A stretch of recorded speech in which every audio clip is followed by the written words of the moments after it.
जो तुम चाहो भक्ति करन का, निंदा से मत डरिए जी। जो तुम चाहो भक्ति करन को, जो तुम चाहो भक्ति करन को, निंदा से मति डरियो जी। 5 छड़ी कोई सिर पर मारे, 5 छड़ी कोई सिर पर मारे, सहत बने सोई सही जी। सहत बने सोई सही जी। ई संसार विषय के कांटा, ई संसार विषय का कांटा, समझ बूझ पगो धरिए जी।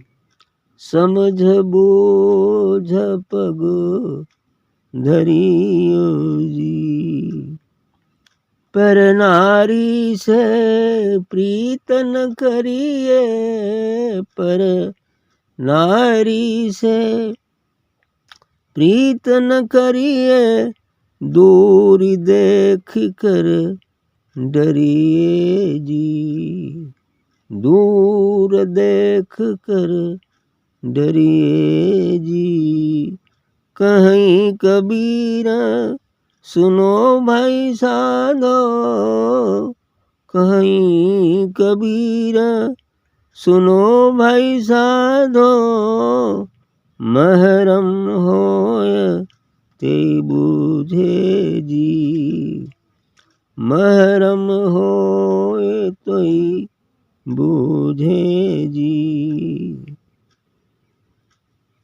जो तुम चाहो भक्ति करन को, निंदा से मत डरियो जी। भक्ति, सच में यदि भक्ति करनी है तो निंदा तो होगी, बातें तो सुननी पड़ेगी संसार की, कड़वी से कड़वी बातें भी होंगी, निंदा भी होगी। सभी लोगों के साथ होता है। मीरा के साथ क्या क्या नहीं हुआ, कितनी निंदा नहीं हुई, क्या क्या बातें नहीं हुई। कबीरे के साथ क्या क्या नहीं हुआ। सबके साथ ऐसा ही होता है। तो जो तुम चाहो भक्ति करण को, निंदा से मत डरियो। तो निंदा कर, निंद इसीलिए कहा गया ना संस्कृत में, निंदन तो नीति निपुणा यदि वास्तव तो लक्ष्मी समा विशत गच्छत वाइथिष्टम, यद्यैवा मरणमस्त युगांतरेवा, न्यायात पतः प्रविचलंत पदम नधीरा। अर्थात निंदा करने वाले चाहे निंदा करें या प्रशंसा करने वाले प्रशंसा करें, निंदन तो निपुणा यदि वास्तव। लक्ष्मी समाविशत गच्छत वाइथिष्टम, लक्ष्मी अपनी इच्छा अनुसार आवे चाहे चली जाए।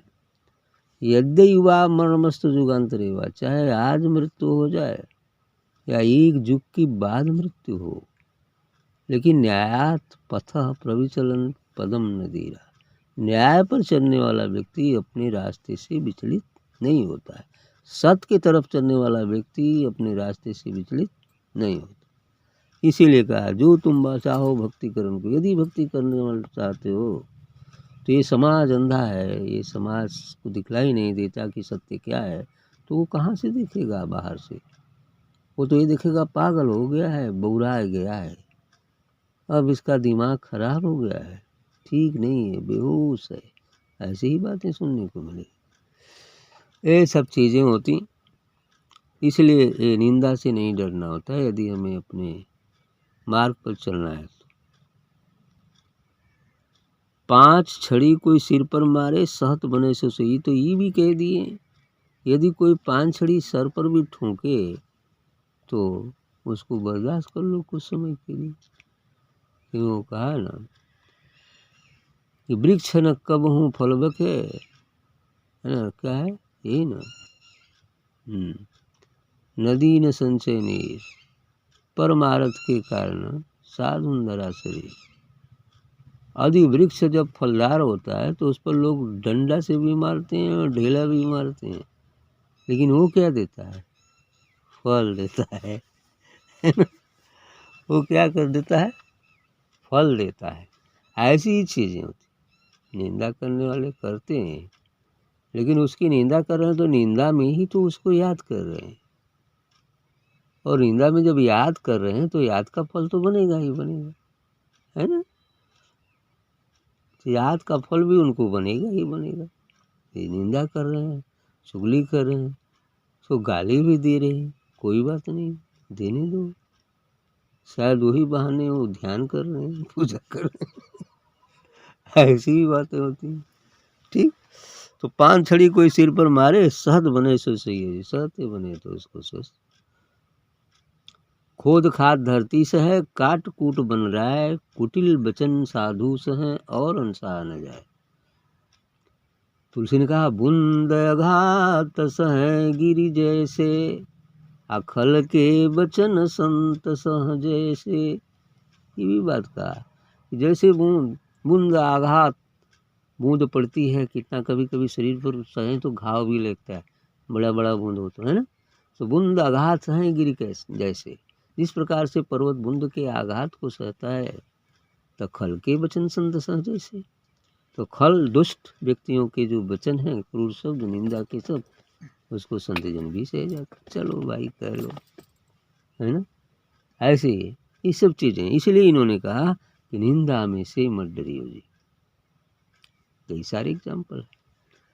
5 छड़ी कोई सिर पर मारे, शहद बने चाहिए, खोद खाद धरती से है उसका एग्जाम्पल, है ना। खोद खाते हैं धरती को, कितने खोदते हैं तो वो तकलीफ थोड़ी मंगाती है, बल्कि उसके बदले क्या देती है? बढ़िया सब्जी, बढ़िया अन्न, है ना, क्या क्या वो दे देती है। ऐसी चीज है। ई संसार विषय का कांटा, समझ पूज पगधरी हो रे। बिल्कुल सही कहा इन्होंने। सरकार कहती थी चारों तरफ कांटा लगा है, अब बीच में तुम हो, जरा सा किधरो हिले तो फट से चुभ जाएगा, क्योंकि चारों तरफ एकदम पूरे चारों तरफ कांटा ही कांटा है ना। कौन? विषय का कांटा है। विषय क्या है? काम क्रोध लोभ मोह मद मत्सर, यही विषय है, यही विष भी है। अभी चारों तरफ लगे हैं कांटे, जिधर घूमोगे तो कोई ना कोई कांटा धंस जाएगा। इसलिए कह रहे हैं ये संसार विषय का कांटा, समझ बूझ पग धरी हो जी। समझ बूझ के तो पैर रखो, नहीं तो कांटा गड़ेगा ही गड़ेगा। आगे यहाँ मना करें, पर नारी से प्रीत न करियो, दूर देख कर डरियो जी। पर नारी, दूसरे की स्त्री, दूसरे की पत्नी से प्रेम नहीं करना, की तरफ देखना ही नहीं। वहाँ तो कबीर साहब ने कई जगह कहा, नारी नरक की खान है, आवत बास सुबास, जो जननी हो आपनी, तो न बैठो पास। यहाँ तक मना किया है। नारी नरक की खान है, आवत बास सुबास, देखोगे बास सुबास है। यदि अपनी माँ युवा हो, पुत्र युवा हो कदाचित, तो एकांत में कभी नहीं बैठना चाहिए। 2-4 लोग हैं तो बैठ जाओ, कोई बात नहीं, सब लोग हैं तो कोई बात नहीं, लेकिन यहाँ तक ब्रेक किया गया है। कभी साहब कह रहे हैं, हम नहीं कह रहे, उन्होंने कहा। तो इसलिए, लेकिन एक जगह यह भी कहा गया है, यत्र नार्यस्तु पूजन्ते रमन्ति तत्र देवता, है ना। जहाँ नारियों की पूजा की जाती है वहाँ देवता लोग रमन करते हैं। बिल्कुल सही है।